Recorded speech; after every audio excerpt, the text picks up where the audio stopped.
Subscribe करू Shyama music channel के आ घंटी के निशान के जरूर दबाओ सबसे पहले ऑडियो आ वीडियो देखवा आ सुनवा के लिए।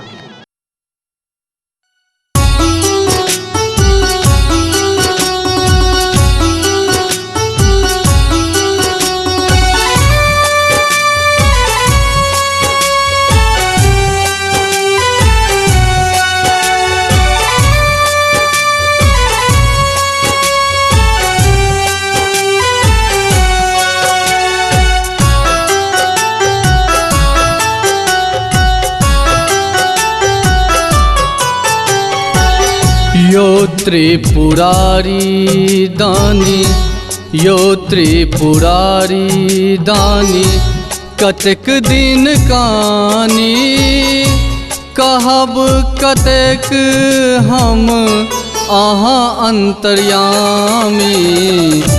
यो त्रिपुरारी दानी कतेक दिन कानी कहब कतेक हम अहाँ अंतर्यामी।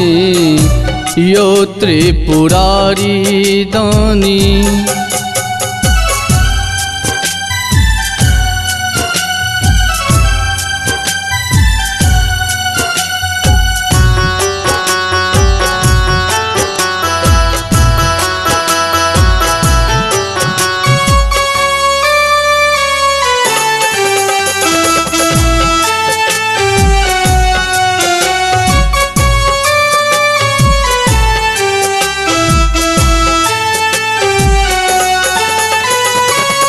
सकल जगत के अहाँ पालनहार छी। सकल जगत के सकल जगत के अहाँ पालनहार छी। हमर केहन लिख देने का पार छी। सुखी गेल नौर बाबा हमर कानी कानी।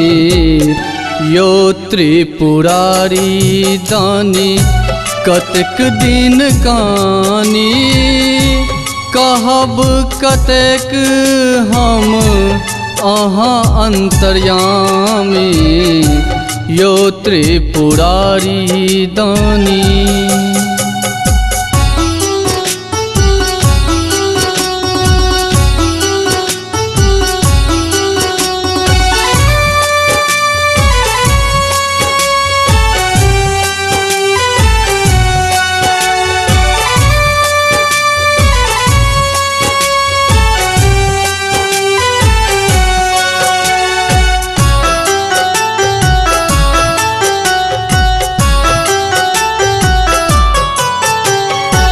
बालक अबोध हम किछु न जानी। बालक अबोध हम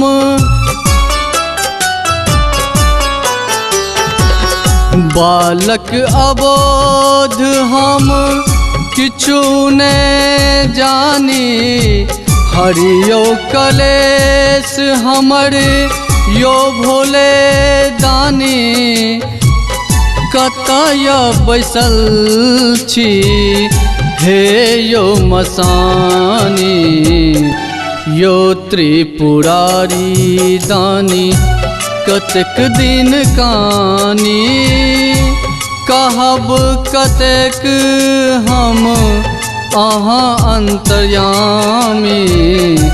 यो त्रिपुरारी दानी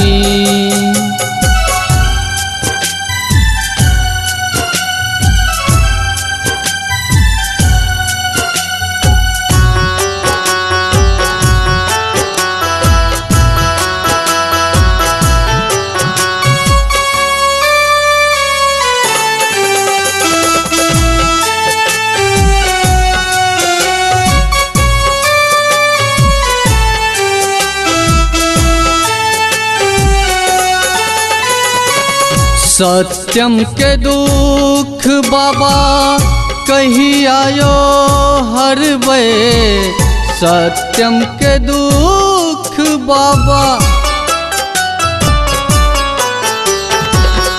सत्यम के दुख बाबा कही आयो हर बे, भटक जगत में कोना कर रहबे, बिक्की के लिखल सुनियो मसानी, यो त्रिपुरारी दानी कतेक दिन कानी, कहब कतेक हम अहाँ अंतर्यामी, यो त्रिपुरारी दानी।